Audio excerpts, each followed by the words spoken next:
इधर से आओ, अभी नहीं हुआ पूरा, आ जाओ, दूसरी तरफ से आओ।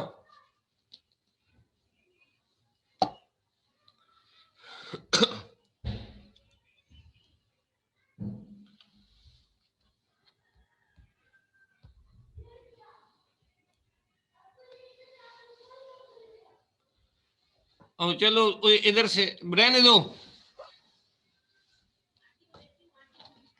रहने दो बेटा, मैं कर लेता हूँ।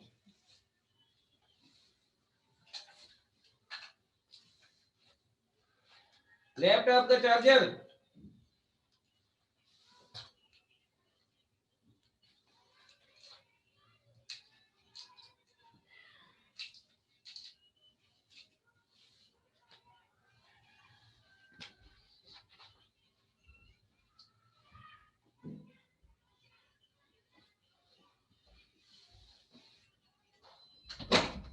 अहमद, लैपटॉप का चार्जर दो।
अस्सलाम वालेकुम सर। वालेकुम सलाम।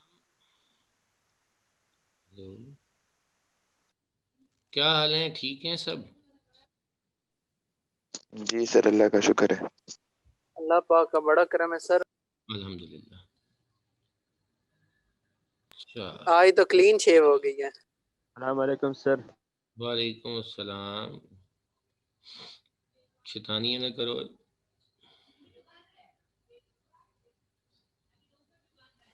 सर यही तो पहले 5 मिनट होते हैं। चलिए अब्दुल रहमान, आपने अपने नाम के साथ क्लास सेक्शन नहीं लिखा मेरे प्यारे। सर सेकंड ईयर भी वो बस अभी एडिट कर देता हूँ।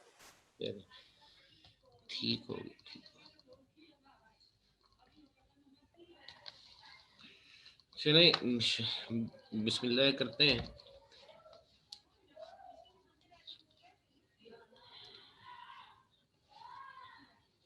हमने कल अपना टॉपिक स्टार्ट किया था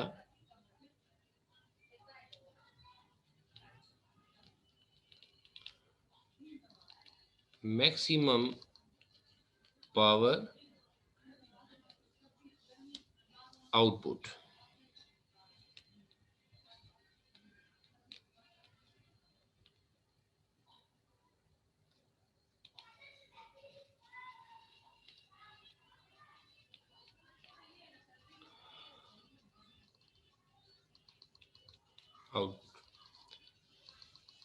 मैक्सिमम पावर आउटपुट का मैंने आपको बताया था कि मतलब क्या है कि हमारे पास जो बैटरी है, जो हमारे पास कोई एसी जनरेटर है, कोई भी सोर्स ऑफ करंट है, वो सोर्स ऑफ करंट किस कंडीशन में अपनी मैक्सिमम पावर आगे सर्किट में लोड को, किसी रेजिस्टेंस को वो प्रोवाइड करता है, तो वो हमारे पास क्या कहलाती है, कंडीशन जिस पे हमारे पास हमारा source of current maximum power deliver करेगा, वो कहलाएगा मैक्सिमम पावर आउटपुट। अब ये जो मैक्सिमम पावर आउटपुट है, ये अगर हम समझना चाहते हैं तो उसके लिए मैंने ये सादा सा सर्किट बनाया था कि ये अगर हमारे पास एक बल्ब है, जो यहाँ पर एक सेल है,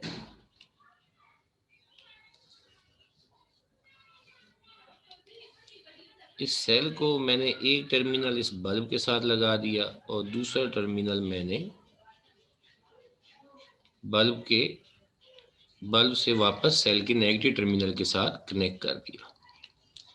अब ये तो मैंने एक तरह से स्केच बनाया है, अगर मैं इसको फिजिक्स के सिंबल के फॉर्म में लिख लूँ तो ये जो रेजिस्टर है, से ये जो बल्ब है जिसे हम लोड कहेंगे, लोड वो रेजिस्टर जिस पे हमारे पास हमारे सोर्स की एनर्जी कंज्यूम होगी, उसे हम लोड कह देते हैं। तो ये जो हमारे पास बल्ब है, इसको हमने रिप्रेजेंट कर दिया इस रेजिस्टर से, और नीचे ये हमारे पास क्या आ गया, हमारे पास सेल है, तो सेल को हम किस से रिप्रेजेंट करते हैं, दो चीज़ें सेल में होती हैं, एक सेल की ईएमएफ जिसे हमने इस सिंबल से रिप्रेजेंट कर दिया, और दूसरी सेल की अपनी इंटरनल रेजिस्टेंस जिसको हम स्मॉल आर से रिप्रेजेंट करते हैं।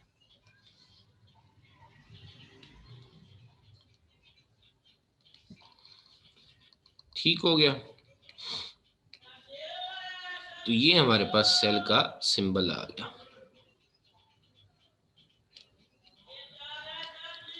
ठीक है जी। अब यहाँ पर जरा देखें, इस सेल की ईएमएफ है हमारे पास ई, और इसकी इंटरनल रेजिस्टेंस है हमारे पास स्मॉल आर। यहाँ से ये जो सेल है वो पूरे सर्किट के लिए करंट देगा, और उस करंट के गुजरने का हमारे पास ये एक ही रास्ता है पूरे सर्किट के लिए, यही करंट आई सेल के अंदर से भी पास करेगा और एक्सटर्नल रेजिस्टेंस से भी पास करेगा। इसका मतलब ये हो गया कि क्योंकि करंट के गुजरने का एक ही रास्ता है, तो जहाँ पर करंट के गुजरने का एक ही रास्ता हो, वो रेजिस्टेंसेस हमारे पास किस कॉम्बिनेशन में होती हैं, सीरीज में होती हैं। कल मैंने शुरू में यहाँ पर इसकी शोशाह वाले पहले अल्फाज लिखे थे। वो शोशाह वाले अल्फाज क्या थे कि एक सेल है जिसकी ईएमएफ हमारे पास ई है और इंटरनल रेजिस्टेंस आर है, स्मॉल आर, वो एक लोड रेजिस्टेंस या एक्सटर्नल रेजिस्टेंस कैपिटल आर के साथ कनेक्टेड है as shown in the figure. ठीक, फिर हम साथ क्या कहते हैं कि फिर हमने ये कहा कि इस सर्किट में हमारे पास करंट कितना गुजर रहा है वो हमने मालूम करना है, लेकिन करंट डिपेंड करता है सर्किट की रेजिस्टेंस पर। तो यहाँ पर जो रेजिस्टेंस है वो सिर्फ एक्सटर्नल रेजिस्टेंस नहीं है, सेल की अपनी रेजिस्टेंस भी है, और ये दोनों किस कम्बिनेशन में है, सीरीज में है। तो जहाँ से कल मैंने छोड़ा था उससे दो लाइनें पहले मैं यहाँ से दोबारा स्टार्ट कर रहा हूँ। तो यहाँ पर सेल की जो इक्विवेलेंट रेजिस्टेंस है, सॉरी सर्किट की, सो इक्विवेलेंट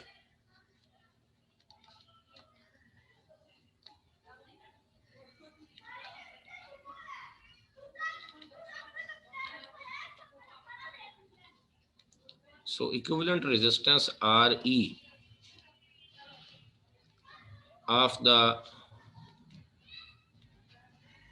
circuit is, तो जब रेजिस्टेंस से सीरीज में हो तो इनकी इक्विवेलेंट रेजिस्टेंस या पूरी टोटल रेजिस्टेंस मालूम करनी हो, तो हमारे पास इफेक्टिव रेजिस्टेंस, तो उसका क्या फार्मूला होता है, दोनों रेजिस्टेंसेस को हम ऐड करते हैं। ठीक है, तो यहाँ से हमें पता चल गया कि RE जो है equivalent resistance of the circuit, वो किसके बराबर है, capital R plus small r. ठीक है, ये इस पूरे सर्किट की इक्विवेलेंट रेजिस्टेंस हमने मालूम कर दी। अब हम क्या करते हैं, हम ये कहते हैं सो करंट आई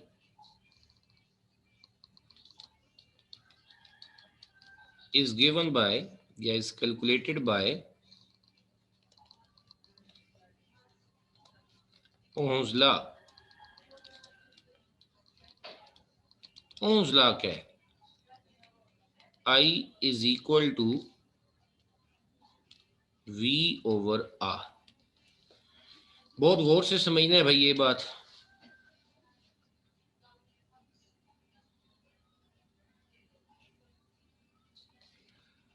वो ये कि हमारे पास I जो करंट है ये किसका है? ये इस पूरे सर्किट का करंट है। कौन दे रहा है? बैटरी दे रही है ऑफ EMF E, ये वाला E।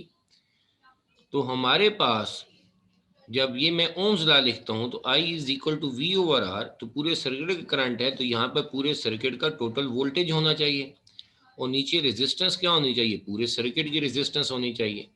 तो यहाँ से जो पूरे सर्किट का वोल्टेज है जो करंट की काज है that is the EMF of the cell, और पूरे सर्किट की जो रेजिस्टेंस है वो हमारे पास क्या है? R plus small r। ठीक हो गया? तो ये हमारे पास सर्किट का करंट आ गया। इसे इक्वेशन 1 कह देता हूँ। हमारा टॉपिक क्या है? हमारा टॉपिक है मैक्सिमम पावर आउटपुट, कि ये जो बाहर वाली रेजिस्टेंस है इसे ये हमारा सेल क्या दे रहा है? कुछ पावर डिलीवर कर रहा है, करंट की फॉर्म में पावर डिलीवर कर रहा है, एनर्जी डिलीवर कर रहा है। तो वो एनर्जी पर यूनिट टाइम या पावर कितनी इसको डिलीवर हो रही है? By our cell. लेकिन जब हम सर्किट का एनालिसिस करते हैं तो हमें पता है कि इसमें दो रेजिस्टेंसेज हैं, एक एक्सटर्नल रेजिस्टेंस और small resistance, they are in series. Series के लिए कल मैंने पावर के 2-3 फार्मूले बताए थे। एक P is equal to V I था, दूसरा P is equal to I square R था, एक था P is equal to V square over R. तो यहाँ पर हमारे पास सीरीज वाला जो पावर का फार्मूला है वो हम अप्लाई करेंगे। तो हम क्या कहते हैं? सो द पावर, अभी मैक्सिमम पावर की बात नहीं कर रहा, अभी मैं लिख रहा हूं so the power delivered by cell to the load resistance, load resistance या एक्सटर्नल रेजिस्टेंस इज, तो वो कितनी होगी maximum power? P is equal to I square R. P is equal to I square R. I क्या है? Current है जो power लेके जा रहा है इस एक्सटर्नल रेजिस्टेंस के लिए, और कैपिटल आर हमारे पास वो रेजिस्टेंस है जो ये पावर कंज्यूम करेगी। अब ये जो हमारे पास रिलेशन है, मैंने बताया ना कि पावर के मुख्तलिफ फार्मूले थे। एक था P is equal to V I भी था, P is equal to V square over R भी था, P is equal to I square R भी है जो हम इस्तेमाल कर रहे हैं। तो ये वाला फार्मूला मैं क्यों इस्तेमाल कर रहा हूँ? उसकी वजह ये है कि हमारे पास मैंने बताया था कि ये फार्मूला उस वक्त अप्लाई करना है अक्रॉस अ रेजिस्टेंस या इन अ सर्किट जिसमें हमारे पास रेजिस्टेंसेस सीरीज में हो। तो हमारे सर्किट में ये दो रेजिस्टेंस जो हैं कैपिटल आर और small r, they are in series, इसलिए हम ये फार्मूला अप्लाई कर रहे हैं। ठीक हो गया जी। अब जरा आगे बढ़ते हैं, तवज्जो चाहिए होगी अब सारी। यहां से जो पावर है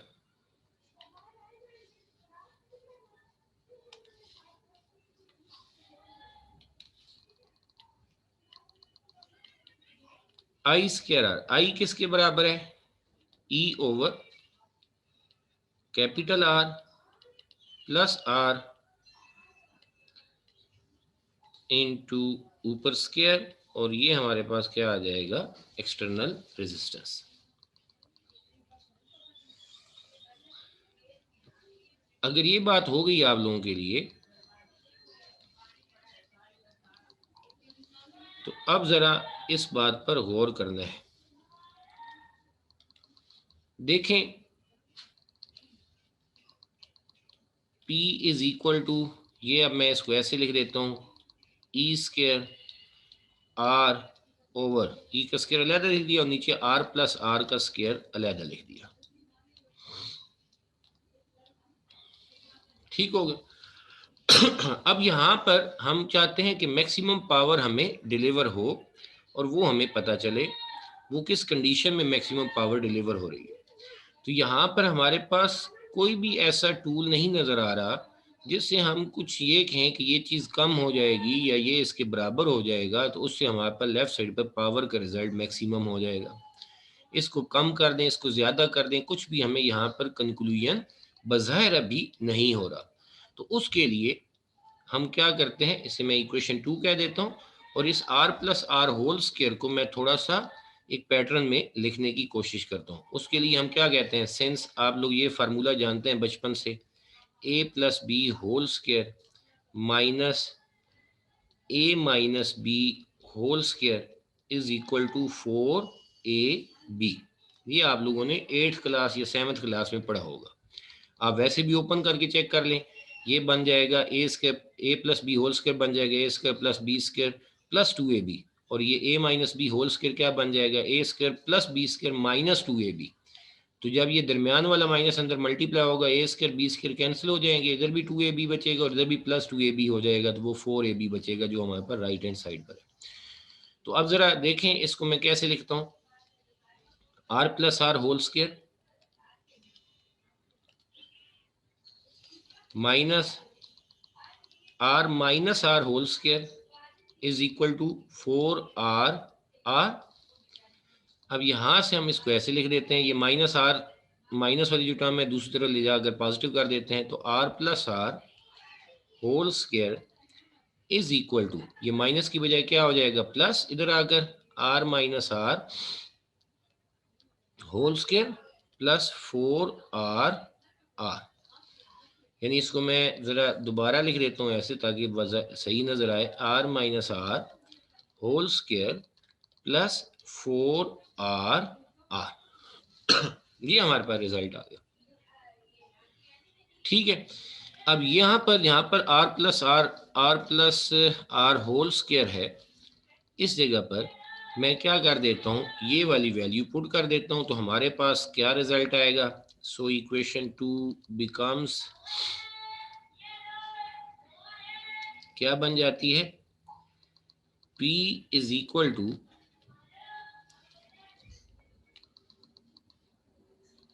E square R divided by R minus R whole square plus 4r r। ये हमारे पास पावर का एक और रिलेशन हमारे सामने आ गया। यहाँ तक किसी का कोई क्वेश्चन है तो प्लीज पूछें, फिर मैं अगले पेज पे जाऊं।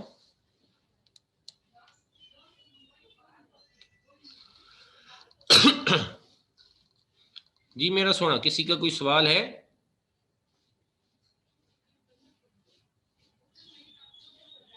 अहमद बिलाल, आपको आवाज आ रही है?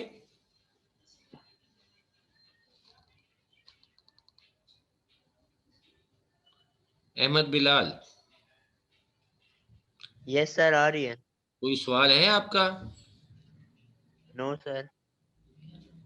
अच्छा, आसिम अली, आपको आवाज आ रही है और समझ भी आ रही है?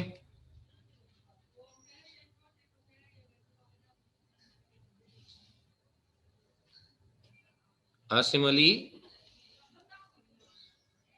यस सर, आ रही है।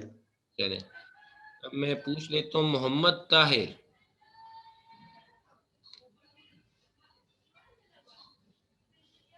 यस सर, आवाज आ रही है। और समझ भी आ रही है?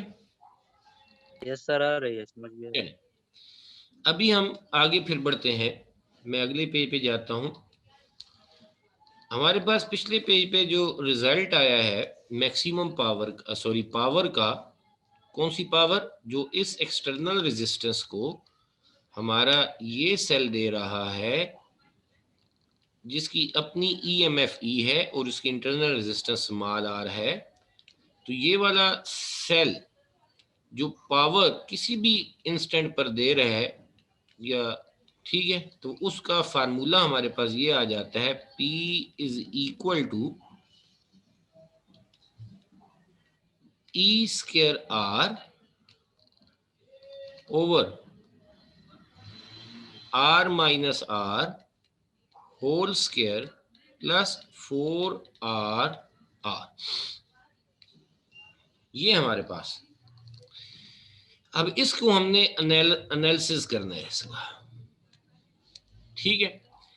अब जरा देखें, हम ये चाहते हैं कि पावर मैक्सिमम हो जाए, लेफ्ट साइड का आंसर मैक्सिमम हो जाए, तो उसके दो तरीके हैं। या तो राइट हैंड साइड पर जो न्यूमरेटर है ये ज्यादा हो जाए किसी तरीके से, आर भी ज्यादा हो जाए, ई भी ज्यादा हो जाए किसी भी तरीके से, लेकिन हम कह रहे हैं कि ये सेल किस कंडीशन में मैक्सिमम पावर देता है।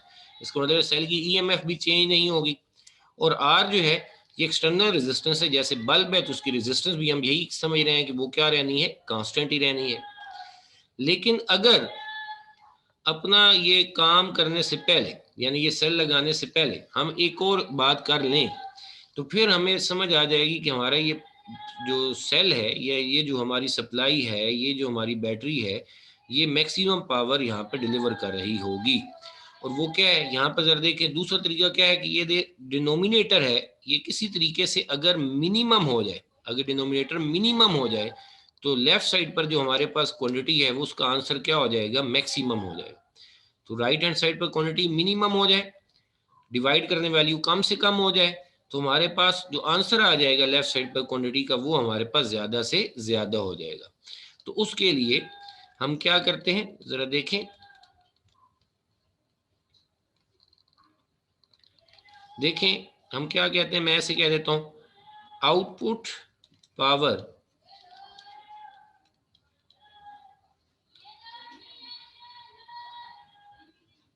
of the supply of the cell will be maximum if capital R is equal to small r। यानी जो लोड रेजिस्टेंस है,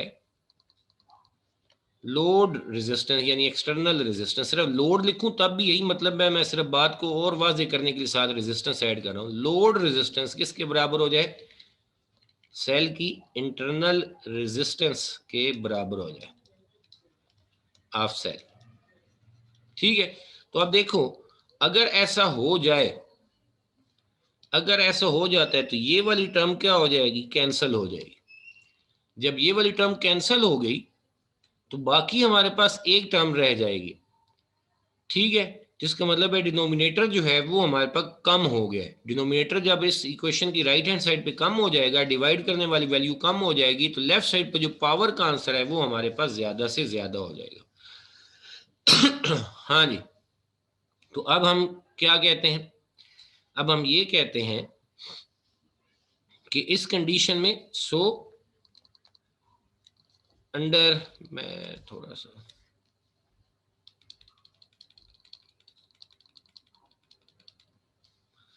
तो मैं क्या कह देता हूं, under this condition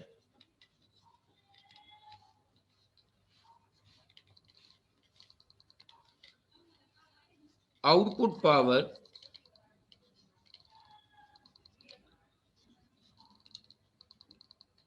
maximum output power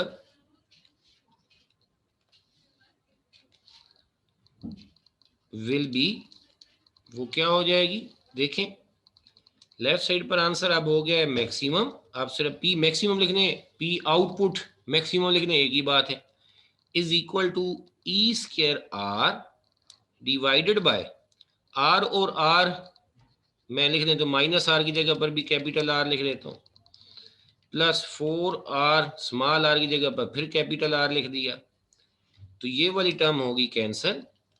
तो ये ई स्क्वायर आर ओवर नीचे आ जाएगा 4r स्क्वायर, आर से ये स्क्वायर कैंसिल हो जाएगा, तो ये आ जाएगा ई स्क्वायर ओवर 4r। तो अब जरा देखो, आउटपुट पावर हमारे पास क्या हो गई, मैक्सिमम हो गई, और वो मैक्सिमम पावर किसके बराबर है, ई स्क्वायर ओवर 4r के बराबर है, या इसको मैं ऐसे भी तो लिख सकता हूं, E square over 4 small are, क्योंकि कैपिटल आर और स्मॉल आर आर इक्वल। जी बताएं जी। तो यहां से हमें क्या पता चला कि हमारा जो सेल है, मैं जरा इसको ऐसे बताता हूं, हमारा जो सेल है ये बैटरी है, अगर उसकी एक्सटर्नल रेजिस्टेंस, उसकी इंटरनल रेजिस्टेंस 5 ओम है और यहां पर हमारे पास जो बल्ब मैंने इसके साथ लगा दिया है उसकी रेजिस्टेंस भी 5 ओम है, तो ये जो सेल है इससे जो पावर इसको मिलेगी वो मैक्सिमम मिलेगी और उससे इसकी बल्ब की ब्राइटनेस क्या होगी, ज्यादा से ज्यादा होगी। आउटपुट पावर जो बल्ब की होगी वो मैक्सिमम होगी कब, अगर उसको ऐसे सेल के साथ या ऐसे सोर्स ऑफ करंट के साथ अटैच कर दूं जिसकी अपनी इंटरनल रेजिस्टेंस जो है वो बल्ब की एक्सटर्नल बल्ब की रेजिस्टेंस के बराबर हो, तो तब वो बल्ब जो होगा वो मैक्सिमम ब्राइटनेस शो करेगा। इसके एक ये मतलब बन रहे। अच्छा, अब अगली बार मैं यहाँ पर कहने से पहले आपसे पूछता हूँ कि किसी का यहाँ तक कोई क्वेश्चन है तो प्लीज पूछें। सर ये एवरीडे लाइफ में है कि आइडियल है सर? नहीं, ये एवरीडे लाइफ में है। भला क्यों है? उसमें एक चीज का इशू आएगा कि ये सेल की इंटरनल रेजिस्टेंस अगर 5 ओम है तो ये तो एक्सटर्नल रेजिस्टेंस हमने बल्ब लगा दिया, तो दरम्यान में हम ये समझते हैं कि ये जो वायर्स हमने लगाई हुई है, ये जो मैं लेफ्ट साइड पर फिगर है इसमें जो वायर्स लगाई हुई है ये आइडियल वायर्स हैं जिनकी रेजिस्टेंस 0 होती है, लेकिन ऐसा नहीं होता ना, क्योंकि रियल वायर्स जो होती हैं उनकी तो रेजिस्टेंस होती है। तो इसका मतलब ये हो गया कि अब सेल के टर्मिनल से लेकर दूसरे टर्मिनल तक, यहाँ तक जो हमारे पास बल्ब सारी रेजिस्टेंस लगी होगी उनको मैक्सिमम पावर डिलीवर होगी अगर इस सारे की बाहर वाले की रेजिस्टेंस किसके बराबर हो, सेल के इंटरनल रेजिस्टेंस के बराबर हो। और उस वक्त लाजिम बात है जो बल्ब लगा होगा उसको भी मैक्सिमम पावर मिल रही होगी, कुछ ना कुछ जो इन वायर से बचेगी, तो वो आम बाकी कंडीशन के मुकाबले में यहाँ पर वो क्या शो करेगा, वो ज्यादा ब्राइटनेस ही शो करेगा। जी, कोई और सवाल किसी भी स्टूडेंट का प्लीज पूछें। जी, अहमद यार तजम्मल, आपका कोई सवाल है? जी हसीब, आप बताएं।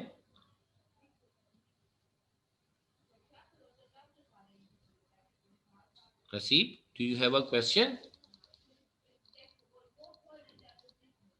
चलें, हसीब का माइक ऑन है, माइक के लिए भी इशू होते हैं। अब जरा देखो हम कह क्या रहे हैं, ये हमारे पास रजिस्टर है। मैं चलें एक और बात बताऊं, इसके साथ ये एक और रजिस्टर्स मैंने सीरीज में लगा दी। अब अगर यहाँ पर इस एंड और इस एंड के दरमियान मैं 10 वोल्ट अप्लाई कर रहा हूं, 12 कह देता हूँ, 12 वोल्ट सप्लाई कर रहा हूँ किसी सेल की मदद से, किसी बैटरी की मदद से। अगर ये रेजिस्टेंस 4 ओम की है और ये 2 ओम की है तो आपको पता है सीरीज में करंट सेम रहता है, लेकिन सेम करंट पास करने के लिए लाजमी बात है जो बड़ी रेजिस्टेंस होगी उसमें चार्जेस को अपनी ज़्यादा एनर्जी कंज्यूम करनी पड़ेगी और जो कम रेजिस्टेंस होगी वहाँ पर वो थोड़ी रेजिस्टेंस से ही अपना इफेक्ट जनरेट कर सकते हैं। थोड़ी रेजिस्टेंस के अगेंस्ट वोल्टेज कम इस्तेमाल करके वो सेम करंट प्रोड्यूस कर सकते हैं। अब अगर गौर करो तो ये जो हमारे पास रेजिस्टेंस है 2 ओम वाली, इस पे हमारे जो टोटल वोल्टेज हमने अप्लाई किया है वो रेजिस्टेंस के अक्रॉस चार्जेस उसका कम हिस्सा कंज्यूम करेंगे और इधर हमारे पास वो क्या करेंगे, ज़्यादा करेंगे। अगर मैं ओम्स लॉ अप्लाई करूं, V is equal to I R, current क्योंकि कांस्टेंट है तो voltage is directly proportional to resistance, क्योंकि यहाँ पर दो डिफरेंट रेजिस्टेंसेज हमारे पास है, हम उनका जिक्र कर रहे हैं। तो इसका मतलब ये हुआ कि वोल्टेज की डायरेक्टली प्रोपोर्शनल इनकी रेशो भी बराबर होनी चाहिए, R1/R2, तो ये 4/2, तो ये हमारे पास क्या आ जाएगा, 2/1, 2 1s are 2 2s are 4, 2/1। तो पहली रेजिस्टेंस दूसरी रेजिस्टेंस से डबल है तो यहाँ पर ये वोल्टेज भी क्या करेगा, वो डबल कंज्यूम करेगा। यानी मेरे कहने का मतलब है इधर 8 वोल्ट कंज्यूम होंगे और इधर हमारे पास कितने वोल्ट्स कंज्यूम होंगे, 4 वोल्ट्स। अब भी रेशो लो 12 के जो हमने ये डिवाइड किए हैं दो पार्ट्स 8 एंड 4, तो इसकी रेशो हमारे पास 2/1 ही बनेगी। अब अगर मैं ऐसे कह दूं कि ये दो रेजिस्टेंसेज हैं और दोनों की वैल्यू बराबर है, ये भी 2 ओम की है, ये भी 2 ओम की है, और इन पर मैंने वोल्टेज अप्लाई कर दी है 12 वोल्ट्स। अब क्योंकि रेजिस्टेंसेस बराबर हैं तो वोल्टेज सीरीज में डिवाइड होता है, तो दोनों पर इक्वली डिवाइड होगा, इधर भी 6 वोल्ट डिवाइड होगा, इधर भी 6 वोल्ट कंज्यूम होगा। अगर ये बात आपको समझ आ गई तो मैं जो यहाँ पर एक पॉइंट कहना चाह रहा हूँ वो ये है कि यहाँ पर ये जो एक्सटर्नल रेजिस्टेंस है और सेल की जो अपनी इंटरनल रेजिस्टेंस है, हम ये कह रहे हैं कि ये सेल मैक्सिमम पावर उस वक्त डिलीवर करेगा जिस वक्त हमारे पास सेल की इंटरनल रेजिस्टेंस और ये जो एक्सटर्नल रेजिस्टेंस है ये बराबर होंगे। तो इसका मतलब ये हुआ कि जैसे आधा वोल्टेज हमारा बाहर इस्तेमाल हो रहा होगा और आधा वोल्टेज एक तरह से अंदर इस्तेमाल हो रहा होगा, या मैं ये कहता हूँ कि जिस वक्त ऐसा हो रहा होता है तो 50% पावर जो टोटल इस सेल की जो पावर है उसका 50% पावर किसको मिलेगा, लोड रेजिस्टेंस को मिलेगा, और 50% पावर ही वो अपने अंदर कंज्यूम कर रहा होगा। मैं इसी जुमले को ऐसे भी कह सकता हूँ कि एक सेल जो मैक्सिमम पावर हमारे पर डिलीवर कर सकता है टू द एक्सटर्नल रेजिस्टेंस, ठीक है, वो हमारे पास कितनी होती है, उसकी टोटल पावर का 50% होती है। ठीक है, तो हम क्या कहते हैं कि under condition of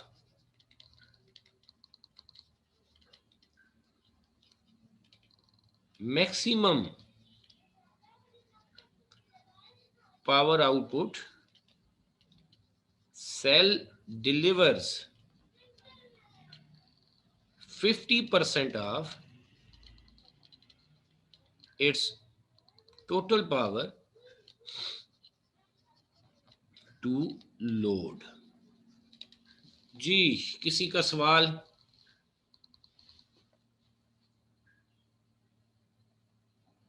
sir ji sir अगर इंटरनल रेजिस्टेंस कम हो तो फिर भी वो मैक्सिमम देगा? हाँ जी, इंटरनल रेजिस्टेंस जब कम होती है तो उस वक्त ये, अब हमारे पास क्या कंडीशन हम कह रहे हैं, हम ये कह रहे हैं कि ये जो हमारा सेल है वो अपनी एक इंटरनल रेजिस्टेंस जो है उसके बराबर, उसके अगर मिल जाती है एक्सटर्नल रेजिस्टेंस तो उसको वो मैक्सिमम अपनी पावर डिलीवर करेगा।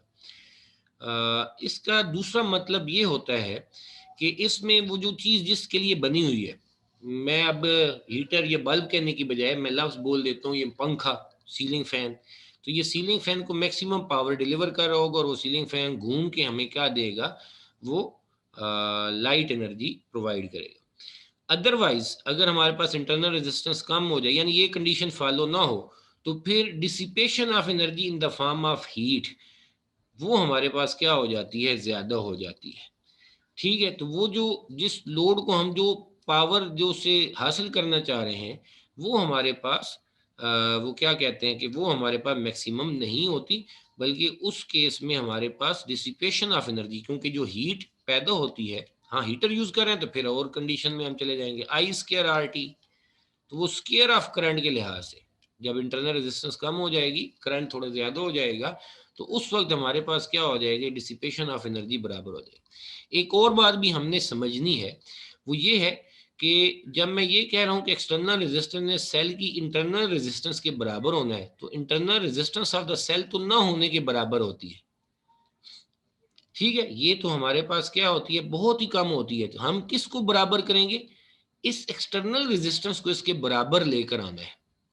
ठीक है, मैं टाइम में 1 मिनट इस्तेमाल करते हैं। मसलन मैं ये कह देता हूं कि ये सेल है और इसकी इंटरनल रेजिस्टेंस हमारे पास 1 ओम है। ठीक है, तो अब यहाँ पर जो बल्ब है मेरे पास, वो मेरे पास सामने जो है वो 10 ओम का है। अब हमारे पास मैक्सिमम पावर कभी भी इसको डिलीवर नहीं होगी अकॉर्डिंग टू आवर कंडीशन। ठीक है, लेकिन अगर मैं यहाँ पर 10 बल्ब ऐसे मैं कह देता हूँ 1 2 3 4 5 6 7 8 9 और ये 10 बल्ब ऐसे पैरेलल कॉम्बिनेशन में लगा देता हूँ, तो ये पैरेलल कॉम्बिनेशन में सारे 10 ओम वाले मैं जब बल्ब लगा दूंगा तो इन सारों की जो इक्विवेलेंट रेजिस्टेंस आएगी वो हमारे पास वो R/N का रिलेशन होता है। मैंने इसकी वीडियो नेट पे डाली हुई है, वो देख लीजिए, आपके कोर्स में नहीं है इसलिए उस पर मैंने जिक्र नहीं किया। तो वो 10/10 वो हमारे पास 1 ओम हो जाए। तो जब ये 10 बल्ब हमारे पास क्या होंगे, पैरेलल कॉम्बिनेशन में होंगे, तो फिर ये जो सेल होगा इन सारों को जो पावर डिलीवर कर रहा होगा मैक्सिमम होगी। उस वक्त ये सारे बल्ब क्या होंगे, वो मैक्सिमम ब्राइटनेस शो कर रहे होंगे। लेकिन अगर इससे कम या ज्यादा होगी, कोई एक बल्ब मैं ज्यादा कर देता हूँ 20 ओम वाला, अब वो हमारे पास इक्विवेलेंट रेजिस्टेंस वो नहीं होगी, तो हमारे पास सेल इनको जो जिस मकसद के लिए पावर डिलीवर करेगा वो मैक्सिमाइज नहीं होगी, बल्कि एनर्जी डिसिपेशन कहीं ना कहीं हमारे पास सर्किट में ज्यादा हो जाएगी। हाँ जी, बात समझ आई है कि हमने किसको इक्वल करना है। सेल ऐसा नहीं लेना जिसकी रेजिस्टेंस ज्यादा हो, बल्कि हमने क्या लेना है, हमने ऐसी सर्किट बनाना है जिसकी टोटल रेजिस्टेंस सेल की इंटरनल रेजिस्टेंस के बराबर हो जाए।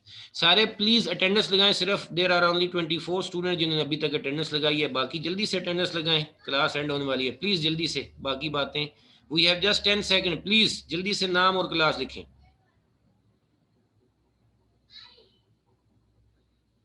कल नए टॉपिक के साथ मिलेंगे सर जी।